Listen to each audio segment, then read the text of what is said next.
Discuss करेंगे present perfect tense के बारे में कि प्रेजेंट परफेक्ट टेंस क्या होता है, जिसे उर्दू में फ़ेल हाल मुकम्मल कहते हैं। इंग्लिश में अगर इसकी डेफिनेशन की जाए तो इंग्लिश में हम कहेंगे the perfect tense is used to indicate an action which has been completed recently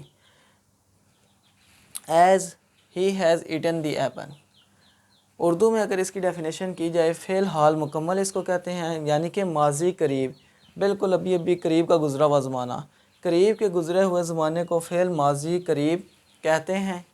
ऐसे फ़िक्रों के आखिर में चुका है, चुकी है, चुके हैं, लिया है, लेते हैं वगैरह जैसे अल्फाज आते हैं। तो ये इसकी इंग्लिश की डेफिनेशन थी, जिसको उर्दू में भी मैंने डेफिनेशन कर दी है। और आई होप कि आपको इसकी जो है ईज़िली समझ आ गई होगी कि इंग्लिश में और उर्दू में कैसे होता है। अब इसको बनाने का तरीका क्या है कि कैसे इसको बनाया जाए, कैसे ये इंग्लिश में जो है सेंटेंस कैसे बनता है और उर्दू में कैसे बनता है। तो इंग्लिश में इसको बनाने का तरीका यह है कि third form of the verb with has have is use to form present perfect tense. सबसे पहले जो फॉर्म है वो third form of the verb जो है वो उसमें यूज़ होगी, और उसमें वहाँ फॉर्म ऑफ द वर्ब के साथ इजाफा किया जाएगा हैव का, और हैज़ का इजाफा किया जाएगा। हैज़ और हैव का इजाफा किया जाएगा सेंटेंस बनाने में। और हैज़ जो सा है वो कहाँ पे यूज़ होएगा, has is use with he she it and singular noun. Singular noun और ही शी इट के साथ जो है वो हैज़ यूज़ होएगा। और हैव जो है वो यूज़ होएगा with I we you they and plural noun. I we you they और प्लूरल नाउन के साथ क्या यूज़ होगा, हैव यूज़ होगा।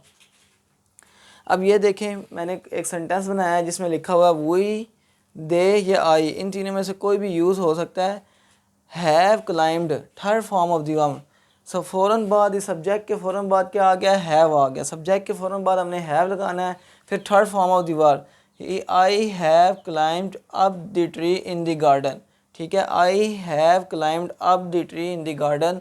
मैं या वो या हम, तीनों में से कोई भी मतलब है। आई वो यू मतलब मैं वो जमा या हम बाग के दरख्त पर चढ़ चुके हैं। ठीक है, बाग के दरख्त पर चढ़ चुके हैं, तो इसके साथ क्या यूज़ कर रहे हैं, आई वी यू एंड दे, ये सारे जो हैं इसके साथ यूज़ हो सकते हैं। फिर ही शी इट, कोई भी इन तीनों में से फ़िक्रा जो है वो हम यूज़ कर सकते हैं, इन वर्ड्स यूज़ कर सकते हैं। ही भी यूज़ कर सकते हैं, शी या लड़की के लिए भी यूज़ कर सकते हैं, और इट ये कोई भी चीज़ है उसके लिए यूज़ कर सकते हैं। Has climbed up the tree, तो यहाँ पे क्या आ गया, ये भी third form of the verb has लगा दिया, क्योंकि क्या यूज़ हो रहा था, ही शी इट यूज़ हो रहा था। Has climbed up the tree, वो या ये दरख्त पर चढ़ चुका है, वो लड़का के लिए, वो लड़की के लिए, और ये जो है इट के लिए दरख्त पर चढ़ चुका है। तो ये था इनका जो है बनाने का तरीका, प्रेजेंट परफेक्ट टेंस या फ़ेल हाल मुकम्मल। फ़ेल हाल मुकम्मल या प्रेजेंट परफेक्ट टेंस का बनाने का ये तरीका था। अब आते हैं इनके कुछ सेंटेंस बनाते हैं, इजीली सेंटेंस इनके बनाते हैं, कैसे ये सेंटेंस इसके बनते हैं, फॉर्म ऑफ द वर्ब कैसे यूज़ की जाती है, third form of the verb. So चलते हैं अगले नेक्स्ट सेटअप की तरफ। यहाँ पे जो है कुछ सेंटेंस हैं जिनको मैंने जो है ट्रांसलेट इनटू इंग्लिश किया है और उनको हाईलाइट कर दिया है। जो टेंसेस चेंज होते हैं, जहाँ पे सेंटेंस के अंदर जो वर्ड्स चेंज होते हैं उनको मैंने हाईलाइट कर दिया है। सो सबसे पहले हमारा जो सेंटेंस है वो है मौसम बरसात शुरू हो चुका है। The rainy season has set in. सबसे पहले जो है ये चुका है आया है इस सेंटेंस में, तो चुका है कि सिंगल है तो हैज़ लगाएंगे। अगर प्लूरल होता तो हम क्या लगाते, हैव लगाते, तो हमने हैज़ लगाया है। सेट इन जो है वो क्या हो गया है, शुरू हो चुका है। तो ये वर्ब की थर्ड फॉर्म शो कर रहा है।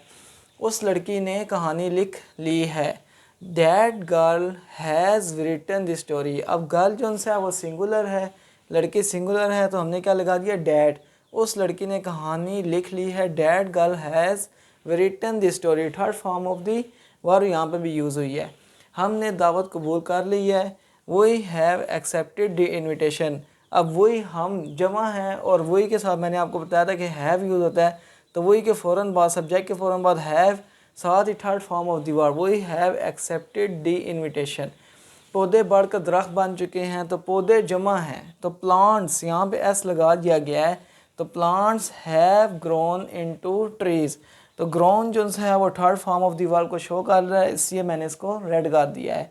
उस लड़के ने सबक याद कर लिया है। Dad boy has learn the lesson.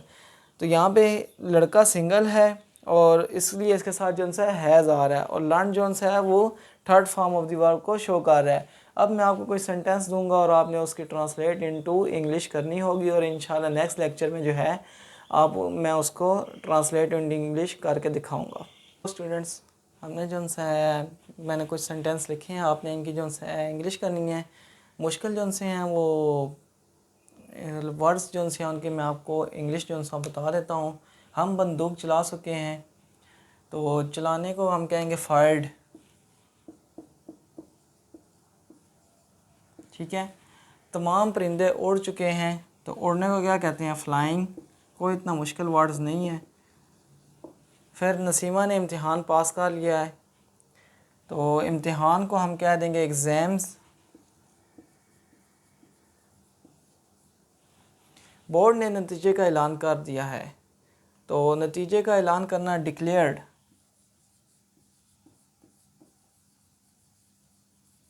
So students, last lecture में जो मैंने सेंटेंस दिए थे उनकी अब मैंने ट्रांसलेट इनटू इंग्लिश कर दिया और मैं आपको एक एक करके उन सेंटेंस के इंग्लिश जो उनसे थोड़ा समझा देता हूँ। सबसे पहले मैंने सेंटेंस दिया था मुर्गी अंडे दे रही है, तो इसकी मैंने ट्रांसलेट इनटू इंग्लिश की है the hen is laying egg. The hen subject आ गया, इज़ जो है हमारे पास प्रेजेंट कॉन्टीन्यूस टेंस को शो कर रहा है और लेइंग जो है उसके साथ हम क्या करते हैं? अगर प्रेजेंट कॉन्टीन्यूस टेंस हो तो वर्ब के पहली फॉर्म के साथ ING का इजाफा कर दिया जाता है। फिर इसी तरह यहाँ बच्चे मेंढक पर पत्थर फेंक रहे हैं। The boys are throwing stone at the frog. The boys subject आ गया हमारे पास, और जो है वो प्रेजेंट कॉन्टीन्यूस टेंस को शो कर रहा है। सेम उसी तरह ही थ्रोइंग, थ्रो जो सा होता है वो फर्स्ट फॉर्म होती है और उसके साथ ING का इजाफा कर दिया। स्टोन्स एट दी फ्रॉग, मेंढक पर पत्थर फेंकना। अमजद घड़ी को चाबी दे रहा है। अमजद सिंगल है तो Amjad is winding the watch, तो वाइंडिंग ING हमने वर्ब के साथ लगा दिया और सब्जेक्ट के फ़ौरन बाद हमने इज़ लगा दिया क्योंकि प्रेजेंट कॉन्टीन्यूस टेंस था। फोर्थ सेंटेंस है ये कपड़ा सस्ता बिक रहा है। This cloth is selling cheap, तो दिस क्लॉथ के बाद फ़ौरन बाद सब्जेक्ट के बाद हमने इज़ लगा दिया और सेल जो सा होता है बेचना होता है और सेलिंग हमने जो से फर्स्ट फॉर्म के साथ ING का इजाफा कर दिया। मैं अपनी घड़ी तलाश कर रहा हूँ। I am looking for my watch, I के बाद फ़ौरन हमने एम लगा दिया, सब्जेक्ट के बाद एम आ गया। लुकिंग ING साथ इसके हमने ऐड कर दिया है, ING का इजाफा कर दिया। सो स्टूडेंट्स, आज का हमारा जो लेक्चर है वो कंप्लीट हो गया है। इंशाल्लाह नेक्स्ट लेक्चर के साथ दोबारा आपसे मिलेंगे। टेक केयर, अल्लाह हाफिज़।